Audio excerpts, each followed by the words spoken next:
Welcome to GodArs, a podcast and a project specifically designed for all the travelers that come to Italy seeking wellness, spirituality, and the most up-to-date forms of mind and body care.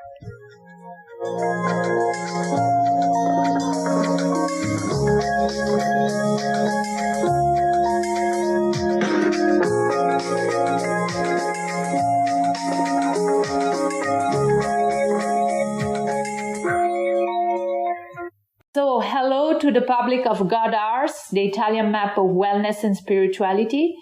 Today we're here in Castel della Zara, province of Grosseto, with Ron Bunzl. Am I correct in the pronunciation? It's Castella Zara, non c'è il del. Castella Zara. So, Ron, would you like to tell us something about you? Why you're here? Why you choose Italy? Where you're from originally? Yeah. Okay. All right. Normally when people ask me where I'm from, I tell this story. There's an old Sufi man walking down the road with a candle in his hand. And somebody says, "Hey, can you tell me where that flame comes from?" And he says, "I'll tell you if you tell me where it's gone." That's where I come from. Okay. But then from there, I was born into this body and into this life in Uruguay. My mother was Austrian and my father Czechoslovakian. They were fleeing the Nazi situation that was coming up in Europe. And my mother's family saw they were in Austria and they could see what was happening in Germany. And they had the possibility, so they got out and they went to Buenos Aires, to Argentina. And my father was an anti-fascist newspaper man, so he stayed behind to continue his work. And then the SS tried to assassinate him, and he played dead on the street. They thought they had killed him, but he managed to get to London, and then from London he came to Argentina to be with my mother, which was just before, when she was already pregnant. And then they arrested him there as a British spy, which he probably was. I don't know. We never really talked about this in the family while he was alive. But and then my mother fled to Uruguay, which was a neutral democracy at the time. And then he managed to get out just before I was born. So I was born in Uruguay in 1945. And but they wanted to go to the United States. So after 5 years, they managed to get the permission to go. And so we moved to New York when I was 5 years old. So I did my growing up in New York, and then I went, and I've been an artist since I was a child. They were very supportive of my artistic impulses. So I was painting and playing music and studying piano and percussions, drums and things. Sorry for the interruption. Yeah. Are you a lonely child? Or? Yes, I'm an only child. Okay. First, I'm an only child, and sometimes I'm a lonely child as well. Okay. But that's important to my life story, actually, because I find myself through my whole life, including when I was with them, being the one that brings people together, because I feel the need to siblings. Yeah, I feel the need for connection, for family, for community, fundamentally. Okay, so that is actually the beginning and the current ending of the story. I'll come back to that in a moment. I grew up in New York, and then I went to the High School of Music and Art, which was a specialized high school, and you had to choose between art and music. You couldn't do both. And although I think music was my bigger passion, the mathematics of the theory and technique of it were a bit too far away from me. And I was more into the sensuality of the paint and the drawing, and so I went for that. I never stopped playing music, and I went all the way through university as a fine arts major, painting and sculpture. But then when I finished university, I almost immediately stopped painting and only played music. And the reason for that is really, apart from the fact that I love music and the whole connection with the vibratory, reality, is that music is something that you do with other people. And I felt the need. Painting is a lonely business. You do it alone. And I felt very much the need to be co-creating with other people, bringing people together and seeing what happens when you do that. And so I did that. That was the 70s about in New York, or? No, that was the 60s. The 60s. Yeah. So, I finished university in 1967, and then I came back to New York. So I was in New York 68, 69, 70, and then I moved to California, which was Mecca at that time, for that world that I was in. There was a revolution going on.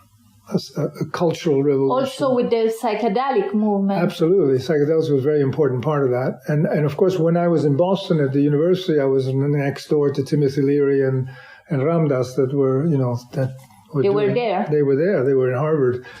So it was, that was a very, very exciting period and very important for me as in terms of my development of my reality map, let's say, so then I went back to New York, continued this, ended up in California. And then from California, a couple of years later, in 1971 or so, I came to Europe for a short trip. And that short trip is still going on. It's and I never went back to the United States. I've been back to visit, but, I've been living in Europe since that time. And at a certain point, a small important parenthesis in my life story at that point was that I ended up in prison for 4 years in Italy, coming back from the East. I was carrying some hashish. From India, or? No, I was trying to go to India, but there was a war between Pakistan and India, so you couldn't go that far. I ended up being in Kabul in Afghanistan for months, waiting, and then at a certain point it wasn't happening, so you came back. And then at that point I was arrested. And all of this was part of, I considered it, and it wasn't only me, but it was definitely a kind of political social activism, because the use of psychedelics, and I will include marijuana and hashish in that, was important for the movement. It was really, a very important part of what was going on in terms of opening up the mind, awareness and different ways of, and also creating an alternative economy as well. In fact, at that time in California, for example, there was a proposal of a referendum to make marijuana legal, and the movement was against it because they said, if we make it legal, then we'll have to pay taxes on it, and those taxes will go to support the war in Vietnam and the police and all kinds of things that we don't want. So we prefer to take the risk, keep it as an underground economy, and that way have some economic fuel for the movement. Yeah. So I was part of that ideology, let's say. And I paid that price. I was a kind of political prisoner, if you like. In Italy? In Italy it happened, yeah. Where, in Rome? No, it happened in Genoa. And then I spent 4 years. So the first year and a half I was in Genoa. And then I got transferred to Asinara, which was in Sardinia? Yeah. And then from there, I got transferred to Pistoia. And that was very important because, that whole experience was very important. And I can put it into a spiritual context very quickly. Prison is a place where nobody wants to be. So everybody's either living in the past or in the future. But I went in there on a path, and I said, no, hold on, I'm going to be here for a while, so I'm going to live here now.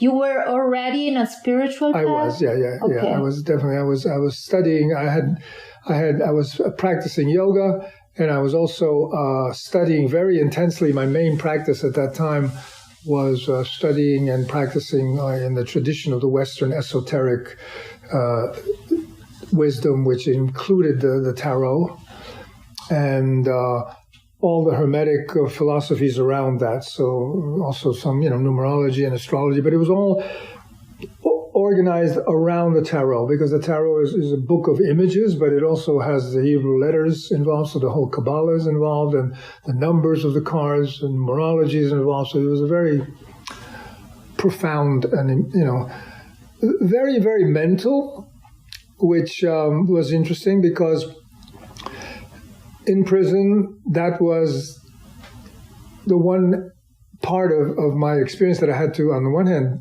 defend the most, because it's a total chaos. You're sharing a world with, hundreds of people who are desperate, angry, chaotic, crazy, so you really need to protect your mental, spiritual space. And so I was getting up.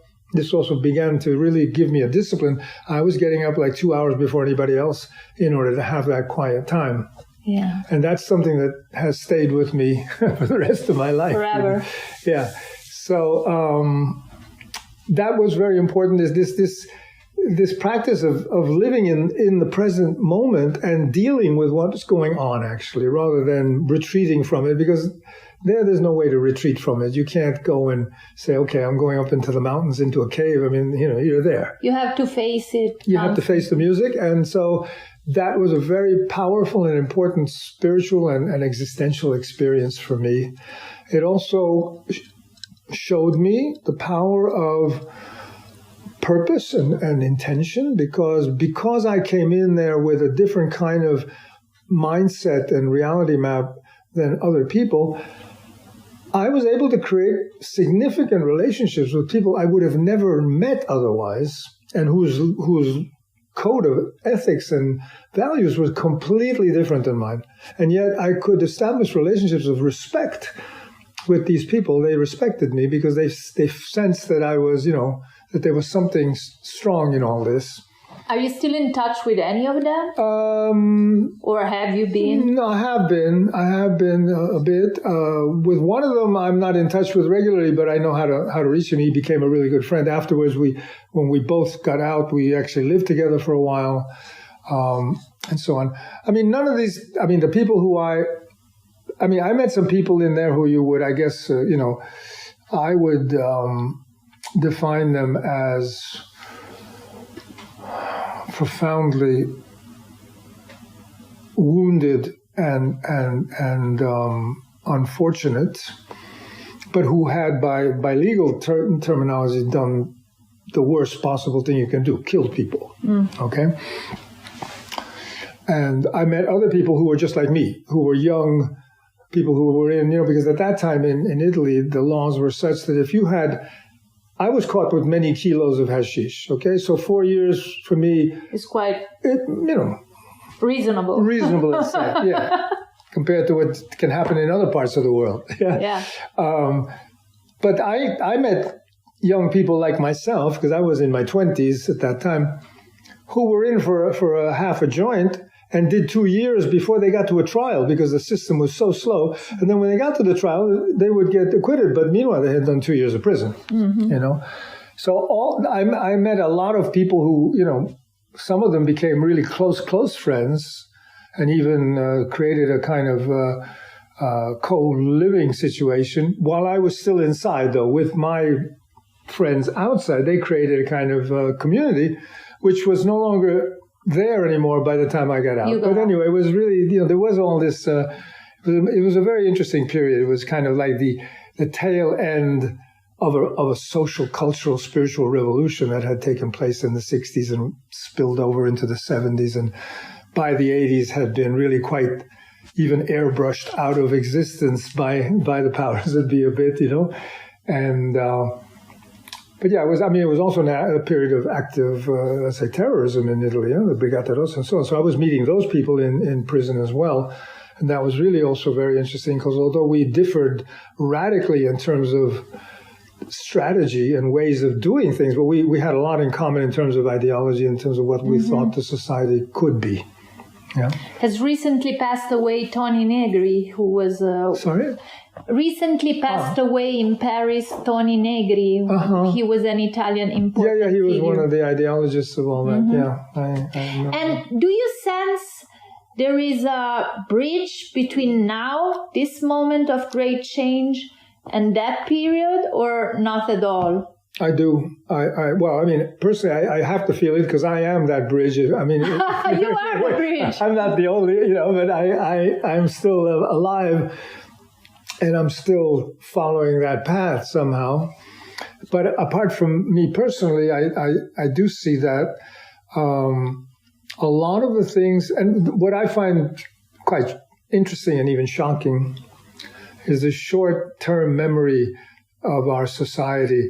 Like right now, the big themes of this moment are, in terms of change and alternative, changing of paradigms and so on, are of course the whole question of how we live on the planet in relation to nature, and climate awareness and food awareness and economic awareness and all of that. And all of that was happening big time in the 60s. It was really, a lot of that movement actually didn't even begin then, but had a moment where it went mass stream. It was really in the public domain. And then it kind of went underground, as it tends to do when it gets a lot of oppression. And there was a very systematic repression of all of that, because the governments in the world, and the American government in particular, lost control of it, and it brought down a president, and it ended a war. There was a movement that was that strong at the time, and so the reaction to that on the powers of those who want to maintain power was very, very, very heavy. And then it was also ideological in the sense that it became suddenly cool, which in our time was absolutely not cool, to be a businessman. Uh-huh. It became sexy to work on Wall Street. Whereas for us, it was like, what? They did sort of a marketing operation on exactly on an attitude. Yeah, of life. It was really a sort of cultural, counter-revolution in a way to make that system be attractive to young people, because there was a lot of people, young people who had absolutely broken with that, and had sought other ways of living, and had made radical choices, anywhere from refusing to go to be in the army to going off and living in the country, in communes, and all of that was very, very strong. And there was a lot of violence going on as well with all that. And of course you had the Black Power movement and the Civil Rights movement. And all these things were converging. They were all interacting with each other. And that was the mix that made it so powerful and so dangerous also for the establishment. Yeah. But it was a net not made on purpose. It just created and popped up from the vibrant It depends, climate. I guess, how you define purpose. But there was no single architect to it. Yeah. But a synchronicity. Yeah, it was the thing. It was something that was just emerging out of the ground, if you like. But I'll give you one example of something that is very powerful and had many consequences. The war in Vietnam, and Thich Nhat Hanh, the great Vietnamese Buddhist master, was a young monk. And he was a monk in a monastery, and with a number of other monks, they came to this realization that we cannot stay here meditating. There's a war going on. People are dying. We need to go out and help. So they started becoming activists, and some of them at that time, and I learned this from him. I didn't realize it at the time, really, what these people were on about. But some of those monks went into the squares and set themselves on fire as a demonstration of a completely selfless giving of their own existence to bring attention to this. But he chose a different path. He went to the United States with the goal of meeting Martin Luther King. And it took him more than a year to get an appointment with King. And then they had a 45-minute conversation. And out of that conversation, King came out and changed radically his stance. He said, this is no longer a battle for black rights and civil rights. This is about the war of the human soul, and the difference between the powers that be, the war on poverty. That it's a class thing, not a racial thing. And then he declared that the war in Vietnam was immoral and illegal, and that black people should refuse to go into the army. And he nominated, because he had won the Nobel Peace Prize, Martin Luther King at that point already, and he nominated Thich Nhat Hanh for the Nobel Peace Prize, which he didn't receive. But so this was a moment where spirituality and activism met, and in politics also. Yeah, and created something important. At the same time, many other things were happening. The movement, the Students for a Democratic Society from Berkeley, were crossing paths with the hippies. And so there was a lot of interaction between all this, and that's what caused this explosion, let's say, which then had to be, according to the powers that be, had to be controlled. And so it kind of went underground, but it never stopped. And for example, we were talking earlier about someone like Paul Hawkins. I mean, and a lot of the people like Noam Chomsky. I mean, people who are still very much at the forefront of leadership and of the ideas and the movements and the knowledge about all this are still, some of them are still alive and are still important, and that's a direct continuation. Now, what I also see happening, though, is that, I mean, we as hippie activists engaged in a social cultural revolution, we were convinced. Jimi Hendrix put it in words very beautifully. He said, "Fall, mountains, just don't fall on me." And so he was talking about creating an alternative reality next to the one that was falling apart and was crashing down. I think, in my view, also looking at, questions of ecology and environment, that's not realistic, because we are so interconnected that we cannot actually step outside of that and somehow feel that we can survive even if all that comes crashing down. It's not our problem. We have to create our own bubble. And yet, as it's all, the whole reality is showing its cracks continuously and more now than before. Okay, because at that time you could still think, no, this is just a moment. It's just a glitch, It's just a little disturbance in the teacup, but we'll go on. Things will continue as normal. And in fact, they did for another 2.5 decades. Yeah, the 80s, the 90s, into the years 2000. Everything seemed like, the whole capitalist military-industrial complex, was very strong. And people not only felt like they couldn't do anything about it, they actually became attracted to it. Mm-hmm. And you had even people who were leaders in the 60s, like Abbie Hoffman, for example, who created the Yuppie Party, which stands for, he went from the Yippies, which was the Youth International Party, to the Yuppies. He created that word.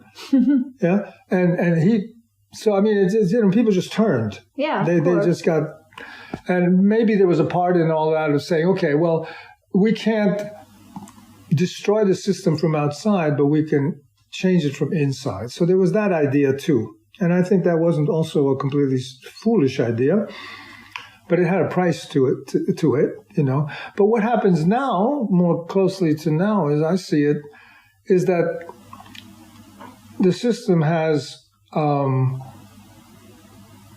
grown in its extremes. Yeah. So, the Occupy movement, for example, is a very good example of how what was happening in the 60s and 70s resurfaced. Mm-hmm. Yeah. Here was a bunch of people, very influential and very small, but influential with a big voice, who said, we don't know the answer, but we know that this isn't okay. So we're going to sit here and occupy these spaces, these public spaces in front of Wall Street and just wherever, and talk to each other until we can see what needs to happen. And that's what they did. And suddenly it was like, before the Occupy movement, I think you could go, you could not step into a taxi in, Timbuktu and talk about the fact that, this 1% of the Earth's population owns 99% of the riches. This was just not a concept that was in the collective mind. But now it is, and other things along those lines about, the dangers and the toxic nature of capitalism and the military-industrial complex and the whole market economy and all that was really brought into discussion in a way that really triggered the imagination of millions of people. Millions and millions and millions of people who before had no idea or weren't thinking about these things. That movement also was, had to go underground at a certain point, disappeared. because they were being attacked from different corners about, and again, all of this is very orchestrated, like, oh, they have no plan, they have no agenda. And that was exactly the point.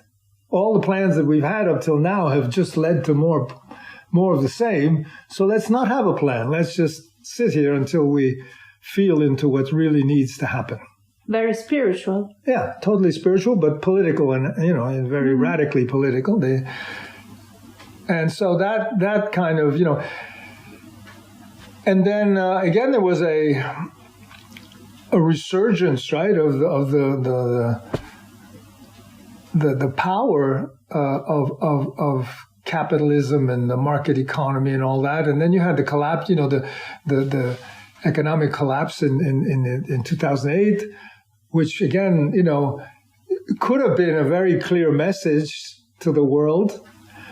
And yet what happened was that you and me and everybody else is now paying off that thing because it seemed like we didn't have a choice about that, It was like, so, and then came the pandemic.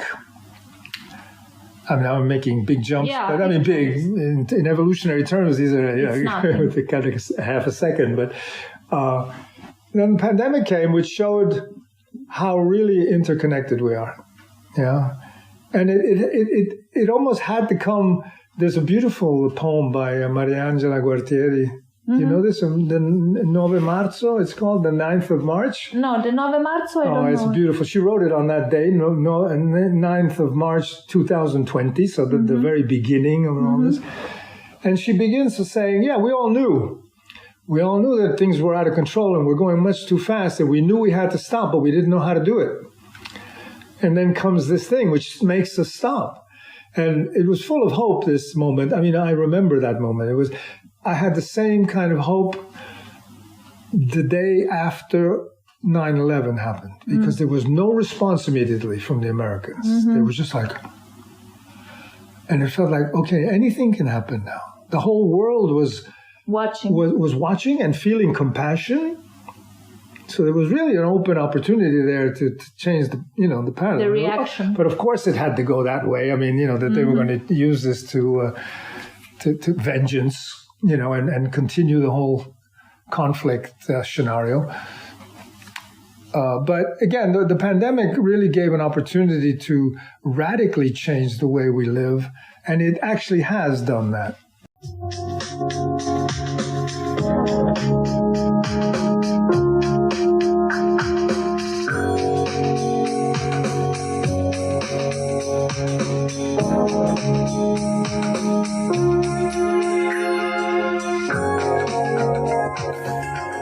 Welcome to GodArs, a podcast and a project specifically designed for all the travelers that come to Italy seeking wellness, spirituality, and the most up-to-date forms of mind and body care.